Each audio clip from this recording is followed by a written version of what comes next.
আসসালামু আলাইকুম। প্রিয় দর্শক, আপনাদের সকলকে আমন্ত্রণ জানাচ্ছি অন্য মঞ্চের আলাপচারিতায়।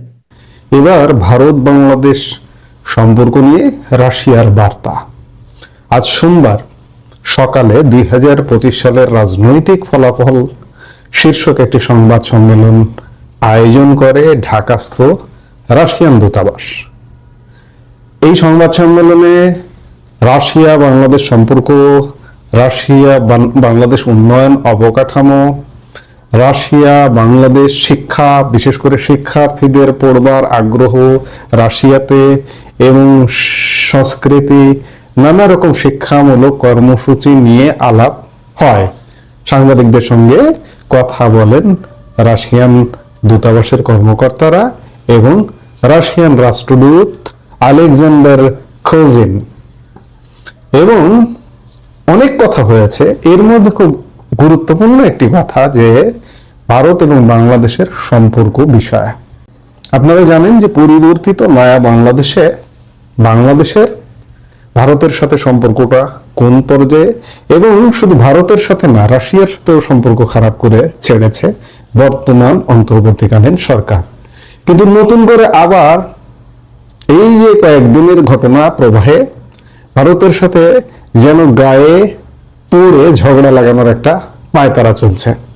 আপনারা জানেন যে শরীফ ওসমান হাদি নিহত হয়েছেন, গুলিবিদ্ধ হয়ে নিহত হয়েছেন, এবং তাকে কে বা কারা গুলি করেছে এবং তাকে যারা গুলি করেছে তাকে হত্যা করেছে কে, এখনো ষড়যন্ত্রের জাল ভেদ হয়নি। কিন্তু এই হত্যাকাণ্ডের সাথে সাথে বলা হয়েছে যে যারা গুলি করেছে তারা ভারতে পালিয়েছে, এবং এই ভারতে পালিয়ে যাওয়ার এই অস্ত্রটাকে ব্যবহার করে বাংলাদেশকে উত্তপ্ত করে ভারত বিরোধী কর্মকাণ্ড করবার একটা পায়তারা চলছে।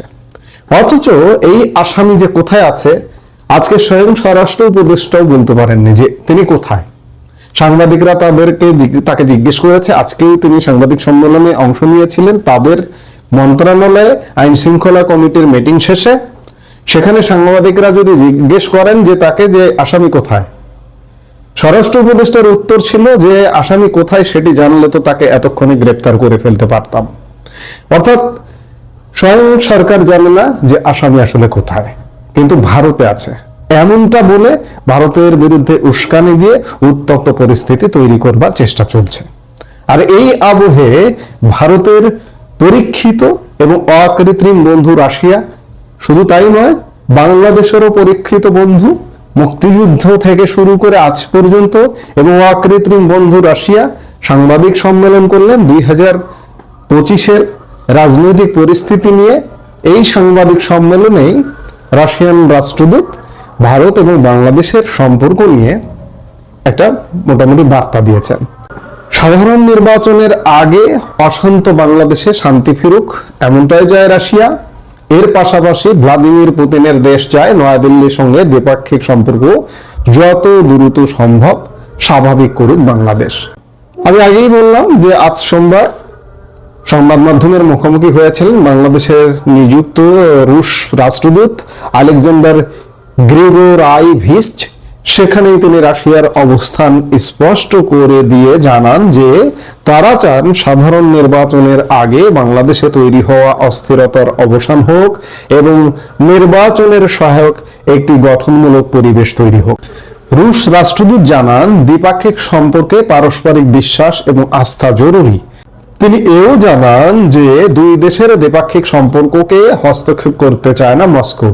একই সঙ্গে বাংলাদেশকে পুতিনের দূতের বার্তা দ্বিপাক্ষিক সম্পর্কের উত্তেজনা আরো বৃদ্ধি পাওয়ার আগেই সমাধানের পথ খোঁজা ভালো। ইতিমধ্যে বাংলাদেশের নির্বাচন দেখার জন্য বিদেশি পর্যবেক্ষকদের আমন্ত্রণ করেছে মোহাম্মদ ইউনূসের অন্তর্বর্তী সরকার। আমন্ত্রণ পেয়েছে রাশিয়াও। এই প্রসঙ্গে বাংলাদেশের রুশ রাষ্ট্রদূত জানান তারা আনুষ্ঠানিক আমন্ত্রণের অপেক্ষায় রয়েছেন। আমন্ত্রণ পেলেই রাশিয়ার নির্বাচনী পর্যবেক্ষকেরা বাংলাদেশে আসবেন। এ ব্যাপারে বাংলাদেশের নির্বাচন কমিশনের সঙ্গেও যোগাযোগ রক্ষা করা হচ্ছে বলে জানান রুশ রাষ্ট্রদূত। রুশ রাষ্ট্রদূতের এই বার্তা নিঃসন্দেহে অবশ্যই খুব গুরুত্ব বহন করে, কারণ রাশিয়া, বাংলাদেশ এবং ভারত দুদেশেরই অত্যন্ত পরীক্ষিত বন্ধু যাকে বলে সেটি শুধু ভারত বার্তা দিচ্ছে না যে বাংলাদেশে স্থিতিশীলতা চায়, বাংলাদেশে একটা সুষ্ঠু, অবাধ, নিরপেক্ষ এবং অন্তর্ভুক্তিমূলক নির্বাচন চায়। ভারতের বন্ধু রাশিয়া, বাংলাদেশের বন্ধু রাশিয়াও সেই বার্তা দিচ্ছে। এবং সবচেয়ে বেশি খুব গুরুত্বপূর্ণ যেটি এই সংবাদ সম্মেলনে দীর্ঘ আলাপ হয়েছে, অনেক বিষয়ে আলাপ হয়েছে, এর মধ্যে সবচেয়ে বেশি যেটিকে গুরুত্বপূর্ণ মনে করা হচ্ছে যে প্রেসিডেন্ট ভ্লাদিমির পুতিনের প্রতিনিধি বাংলাদেশের রাষ্ট্রদূত, রাশিয়ান রাষ্ট্রদূত বার্তা দিচ্ছেন যে ভারত বাংলাদেশ যে সম্পর্কের যে অবনতি, সম্পর্কের যে উত্তেজনা, এটি প্রশমন হওয়া আবশ্যক, এর পরিণতি ভালো হতে পারে না। যথার্থই বলেছেন। এটি আমরাও প্রত্যাশা করছি, আমরাও আশা করছি যে যারা ষড়যন্ত্র করছে তারা ষড়যন্ত্র করে চূড়ান্ত বিচারে পার পাবে না। ইতিমধ্যে অনেক কিছু সেটেল হওয়া বোঝা যাচ্ছে। যে পক্ষটি এই অস্থিরতা তৈরি করতে চাইছে, ভারতকে ইঙ্গিত করতে চাইছে, ভারতের বিরুদ্ধে বাংলাদেশের জনমতকে খেপিয়ে দিতে চাইছে, সেই পক্ষটি যে সফল হবে না। কারণ ভারতের পাশে বাংলাদেশ, এবং বাংলাদেশের বেশিরভাগ জনগণ কোন পক্ষের, কেমন, এটা বুঝতে বাকি থাকে না। কাজেই যে পক্ষটি পানি ঘোলা করতে চাইছে, বিশেষ করে উগ্র সাম্প্রদায়িক গোষ্ঠী, এখানে ভারত বিরোধী বয়ান নির্মাণ করে ভারতের বিরুদ্ধে খেপিয়ে দিয়ে ঘোলা পানিতে মাছ শিকার করতে চাইছে, সেটি আসলে সম্ভব হবে না। এই সম্ভব হবে না ভারত তো বার্তা দিচ্ছে, একই সাথে আজকে রাশিয়াও যোগ দিল সেই বার্তায়। যে বাংলাদেশ স্থিতিশীল হোক নির্বাচনের আগে, এবং সোজা কথা একটা নির্বাচন হয়ে যাক, এটি এই মুহূর্তে একমাত্র কাম্য। রাজনৈতিক সরকার ক্ষমতায় আসুক, কারণ অপরিপক্ক, ইম্যাচিউর এইসব কিছু কলা গাছকে বসিয়ে এদের মাথায় কাঁঠাল ভেঙে খেতে পারে যে কেউ। আজকে বাংলাদেশে অস্থিতিশীলতার নেপথ্যে এটাই, কারণ এদের কোনো এক্সপিরিয়েন্স নেই। এরা যতই মুখে কথা বলুক না কেন, এরা পিএইচডি ধারী, ডক্টরেট হোক না কেন, একটা 5 পাস রাজনীতিবিদ যেভাবে দেশ চালাবেন, এরা সেটা চালাতে পারবেন না। তো কাজে অতি দ্রুত নির্বাচন হয়ে যাওয়া উচিত, এবং রাশিয়ার এই বার্তাটা নিঃসন্দেহে গুরুত্বপূর্ণ। সেখানে মতিউর রহমান লিখছেন তারেক রহমানের বিচার করতেই হবে। 2008 সালের মে মাসে, যখন এর আগে প্রায় বছর খানেক তারেক রহমান আটকা সেনা হেফাজতে, যতদিনে সেনা হেফাজতে আটকা থাকা অবস্থায় তার মেরুদণ্ডের কয়েকটি হাড় ভেঙে ফেলা হয়েছে, তাকে দিনের পর দিন উল্টো করে ঝুলিয়ে রেখে পেটানো হচ্ছে, সে কথা তিনি আদালতে এসে বলেছেন। সে অবস্থায় মতিউর রহমান লিখছেন তারেক রহমানের বিচার করতেই হবে, এবং তা লিখছেন তিনি গোয়েন্দাদের কাছে তারেক রহমানের স্বাক্ষর করা একটা হলফনামার উপর ভিত্তি করে, যে হলফনামা সেনা হেফাজতে মার খেতে খেতে এই রাজনৈতিক নেতা তারেক রহমান তখন দিয়েছিলেন। সে তারেক রহমানের অপেক্ষায় এখন দিন গুনছেন মতিউর রহমান। বাংলাদেশে ওসমান হাদি নিহত হওয়ার পর বিক্ষুব্ধ জনতা ডেইলি স্টার আর প্রথম আলো কার্যালয়ে আগুন দেওয়ার পর প্রথম আলো এবং ডেইলি স্টারের সম্পাদক দ্বয় এতটাই মুষড়ে পড়েছেন এবং এতটাই হকচকিত অবস্থায় পৌঁছেছেন যে তারা দৌড়ে গেছেন বিএনপির ভারপ্রাপ্ত চেয়ারম্যান তারেক রহমানের ঐতিহাসিক স্বদেশ প্রত্যাবর্তন উপলক্ষে আয়োজিত এক মতবিনিময় সভায়। যে সভা আয়োজন করেছিল তারেক রহমান স্বদেশ প্রত্যাবর্তন কমিটি, এবং সেখানে গিয়ে মতিউর রহমান বলেছেন তারেক রহমান যদি আরো আগে দেশে ফিরতেন তাহলে দেশের পরিস্থিতি এ জায়গায় পৌঁছাতো না। অথচ এই প্রথম আলো সম্পাদক মতিউর রহমান নিশ্চয়ই একেবারে বিস্মৃত হয়েছেন যে কোন প্রেক্ষাপটে 2008 সালে চিকিৎসার জন্য সেনা সমর্থিত তত্ত্বাবধায়ক সরকারের ভয়াবহ নির্যাতনের মুখে 1.5 বছর ধরে হেফাজতে থাকবার পর তার মা খালেদা জিয়া নানা রকম বোঝাপড়া, আপোষ মীমাংসার মধ্য দিয়ে তারেক রহমানকে একটা মুচলেকা দিয়ে দেশ ছাড়তে হয়েছিল। আর কেনই বা তারেক রহমান এত বছর দেশে ফিরতে পারেন নাই?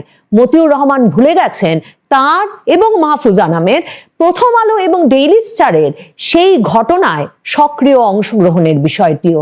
প্রথম আলো আর ডেইলি স্টার অনেক কিছুই যে ভুলে গেছে তার প্রমাণ মাহফুজ আনাম ওই অনুষ্ঠানে, মানে তারেক রহমানের ঐতিহাসিক স্বদেশ প্রত্যাবর্তন উপলক্ষে যে অনুষ্ঠান, মানে তারেক রহমান এখনো ফেরেন নাই, ফিরে সম্পাদকদের দাওয়াত দিয়েছেন এমনও নয়, তারেক রহমানের ঐতিহাসিক স্বদেশ প্রত্যাবর্তনকে আগে ভাগে স্বাগত জানাতে যে সম্পাদকদের সভার আয়োজন করা হয়েছিল, সেখানে উপস্থিত হয়ে মাহফুজ আনাম বলেছেন যে বাংলাদেশের কোনো গণমাধ্যমে এর আগে আগুন দেওয়া হয় নাই। তিনি বলেছেন আমাদের দোষটা কি যে প্রথম আলো আর ডেইলি স্টারে আগুন দেওয়া হলো, কারণ মাহফুজ আনাম আর মতিউর রহমান আর কোনো গণমাধ্যমকেই সম্ভবত গণমাধ্যম মনে করেন না, কিংবা তারাও মনে করেন আওয়ামী ফ্যাসিবাদের দোসর ছিল আর সকল গণমাধ্যম।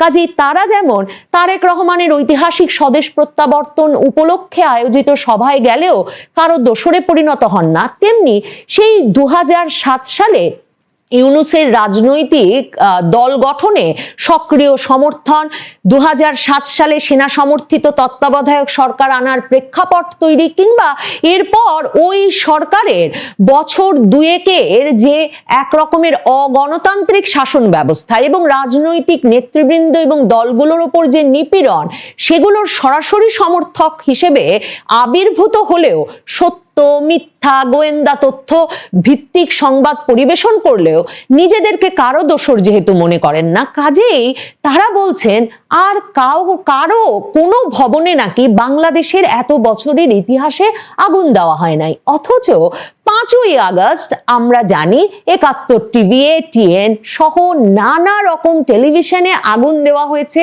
ভাঙচুর করা হয়েছে এবং সময় টিভি সহ বাংলাদেশের শীর্ষস্থানীয় টেলিভিশনগুলোতে মব পাঠিয়ে তার নেতৃত্ব পর্যায়ে পরিবর্তন আনা হয়েছে। এই খবরগুলো একেবারে এড়িয়ে গেছে প্রথম আলো আর ডেইলি স্টার, কারণ তারা ছাড়া আর তো কেউ গণমাধ্যম হিসেবে বিবেচ্য হওয়ারই যোগ্য নয়। প্রথম আলো আর ডেইলি স্টার জিজ্ঞেস করছে তাদের দোষ কি।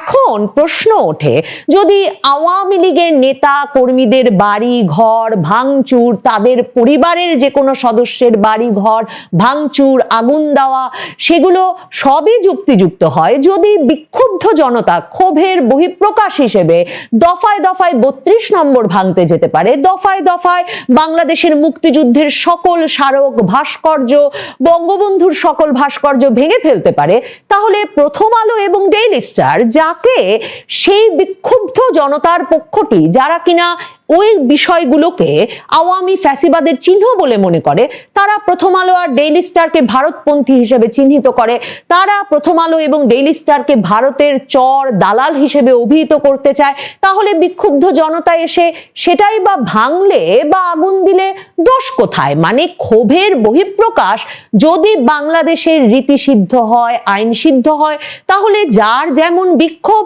সে তেমন ভবনে আগুন দেবে, এই তো স্বাভাবিক। মাহফুজ আনামের মতো বর্ষিয়ান সম্পাদক সে কথা কিভাবে বুঝতে পারেন না, সেটাও একটা প্রশ্ন বটে। এবং মতিউর রহমান এবং মাহফুজ আনাম তাদের পত্রিকায় আগুন দেওয়ার ভয়াবহ ঘটনা, যে ঘটনায় সাংবাদিকেরা রীতিমতো প্রাণ ভয়ে উপর থেকে এমন ঝাঁপ দিতেও পারছিলেন না যখন ছাদে আটকা পড়ছিলেন বা উপর তালাগুলোয় আটকা পড়ছিলেন, কারণ নিচে ভয়াবহ হিংস্র হামলাকারীরা তখন দাঁড়িয়েছিলেন যে সাংবাদিকরা নামলেই তাদের হামলা করবেন, তাদের মারবেন, ধরবেন, এমনকি ফায়ার সার্ভিস কর্মীরা পর্যন্ত নামাতে সাহস পাচ্ছিলেন না। অথচ প্রথম আলো এবং ডেইলি স্টার কর্তৃপক্ষ মাথা নোয়াবার নয়, কিংবা ওই আগুনের ঘটনায় তারা আনবাউড, কিংবা ওই আগুনের ঘটনায় তাদের প্রতিক্রিয়া জানাতে গিয়ে যে বিবৃতি প্রকাশ করেছেন, সেখানে তারা বলেছেন একটা পক্ষ নিশ্চয়ই সুযোগ নিয়ে এমন হামলার ঘটনা ঘটিয়েছে এবং তাদেরকে চিহ্নিত করতে হবে এবং শাস্তির আওতায় আনতে হবে। মানে যে প্রথম আলো হেলমেটের নিচে ছাত্রলীগ চিনে ফেলে, যে প্রথম আলো তড়িৎ গতিতে বুঝে যায় 21শে আগস্টের গ্রেনেড হামলার পেছনে নিশ্চিতভাবে তারেক রহমান আর হাওয়া ভবন আছে, সে প্রথম আলো বুঝতে পারে না যে যে ধরনের স্লোগান আমরা ভিডিওতে, লাইভ ভিডিওতে দেখতে পাচ্ছিলাম, সে ধরনের স্লোগান দিয়ে কোন পক্ষ প্রথম আলো আর ডেইলি স্টারকে ভারতপন্থী হিসেবে চিহ্নিত করে আক্রমণ চালাতে পারে। অন্তত প্রথম আলো এবং ডেইলি স্টার নিজের ঘরে আগুন দেওয়ার পর তাদের পত্রিকায় এই আগুন দেওয়া পক্ষকে বিক্ষুব্ধ ছাত্র জনতা হিসেবে অভিহিত না করে কিংবা ক্ষোভের বহিঃপ্রকাশ হিসেবে একে ব্যাখ্যা না করে এদেরকে সন্ত্রাসী লিখেছে, এদেরকে আক্রমণকারী লিখেছে।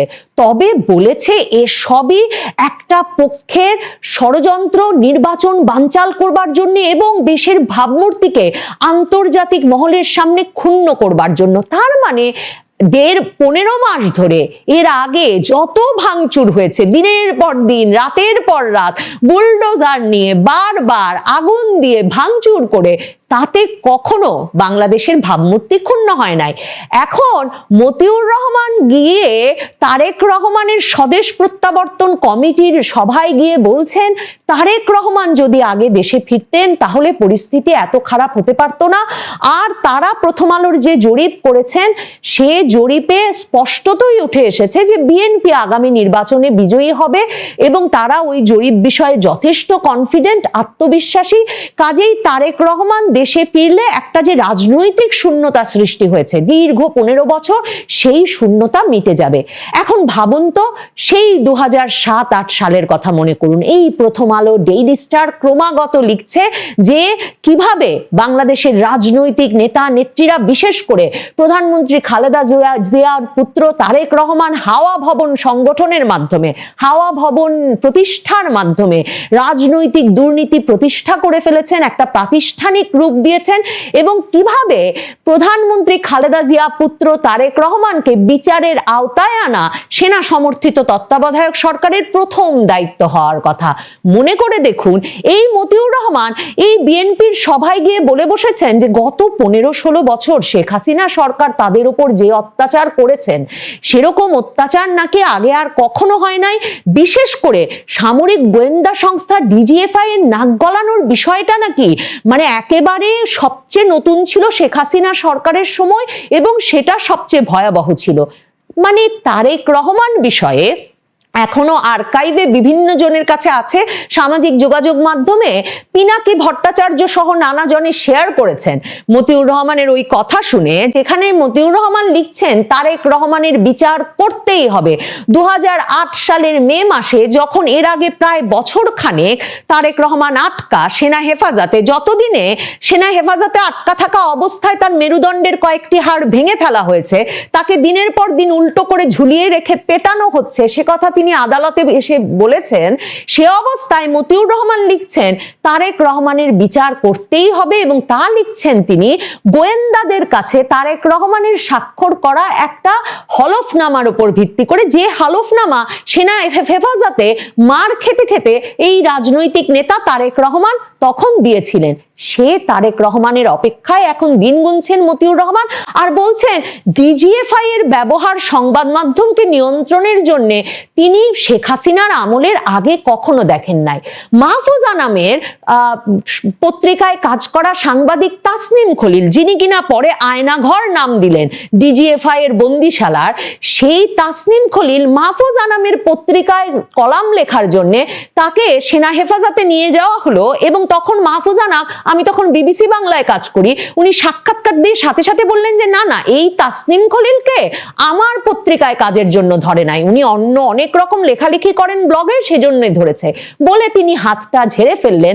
পরে আমরা জানলাম ডিজিএফআই একবার হেফাজত থেকে তাসনিম খলিলকে মাহফুজা নামের বাড়িতে নিয়েছে, মাহফুজা নামের সঙ্গে কথা হয়েছে, এরপর আবার ডিজিএফআই তাকে সেনা হেফাজতে নিয়ে গেছে যথেচ্ছ নির্যাতনের মুখে। সম্ভবত মাহফুজা নামের এক রকমের সক্রিয় ব্যবস্থাপনাতেই এরপর সুইডেনের রাষ্ট্রদূতের হস্তক্ষেপে তিনি রাজনৈতিক আশ্রয় প্রার্থী হয়ে সুইডেন চলে যেতে পারেন। কিন্তু এই মাহফুজা নাম, এই মতিউর রহমান এখন নাকি ডিজিএফআই এর ব্যবহার হাসিনা আমলের আগে কখনো দেখেন নাই বলে মানে রীতিমতো সভা সমাবেশে বলে বেড়াচ্ছেন। মাহফুজা নাম অবশ্য শেখ হাসিনা আমলে এক টেলিভিশন সাক্ষাৎকারে এসে স্বীকার করেছিলেন যে 2007-8 সালে 1-11 সরকারের সময় সময় তারা যে ঢালাও ভাবে ওই যে গোয়েন্দারা যা পাঠাতো যে এই রাজনৈতিক নেতা এই দুর্নীতির কথা বলেছে, ওই রাজনৈতিক নেতা এই দুর্নীতির কথা বলেছে, এগুলো ছেপেছেন, এটা তার রাজনৈতিক জীবনের সবচেয়ে বড় ভুল। মাহফুজ আনাম ওই সভায় গিয়ে বিএনপির এই স্বদেশ প্রত্যাবর্তন কমিটির আয়োজিত সভায় গিয়ে সেটা বলেছেন যে ডেইলি স্টার সবচেয়ে বেশি ক্ষমা চেয়েছে সবসময় যাতে তাদেরকে তাদের ভুলগুলো ধরিয়ে দেওয়া হয়। কিন্তু আপনার কি মনে হয় তারেক রহমান ভুলে যাবেন যে এমন কথা মতিউর রহমান কলাম লিখে প্রথম আলোতে লিখেছিলেন যে হলফনামায় তারেক রহমানের স্বাক্ষরও আছে এবং তারেক রহমানের বিচার হতে হবে, যেখানে তিনি বলেছেন যে আমি গিয়াসউদ্দিন আল মামুনের প্ররোচনায় তার বহু অবৈধ আয় সম্পর্কে জ্ঞাত হইলেও তা থেকে তাকে বিরত হইতে নিষেধ করি নাই, যা পরোক্ষভাবে তাকে সমর্থন দেওয়া হয়।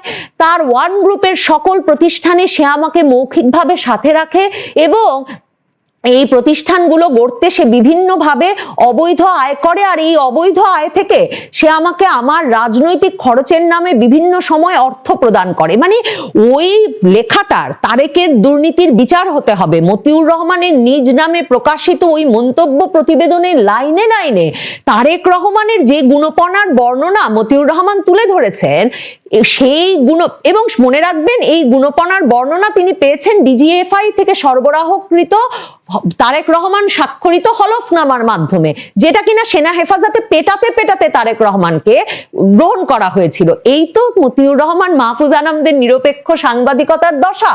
তারেক রহমান প্রধানমন্ত্রী হলে মতিউর রহমানের এই মিষ্টি মিষ্টি কথার জেরে তিনি মতিউর রহমানকে ক্ষমা করে দিতে পারবেন কিনা, কিংবা মাহফুজ আনাম যেটা চেয়েছেন যে তার একমাত্র প্রত্যাশা তারেক রহমানের বাংলাদেশে, মানে মাহফুজ আনামও ধরেই নিয়েছেন তারেক রহমানই প্রধানমন্ত্রী হচ্ছেন, তারেক রহমানের বাংলাদেশে যাতে ক্রিটিক্যাল জার্নালিজমের সুযোগ থাকে। আর মতিউর রহমান বলেছেন যে ক্ষমতায় আসার পর যাতে বিএনপি এবং তারেক রহমান বিনয়ী থাকেন এবং তারা যাতে মানে সমালোচনা সহ্য করতে পারেন।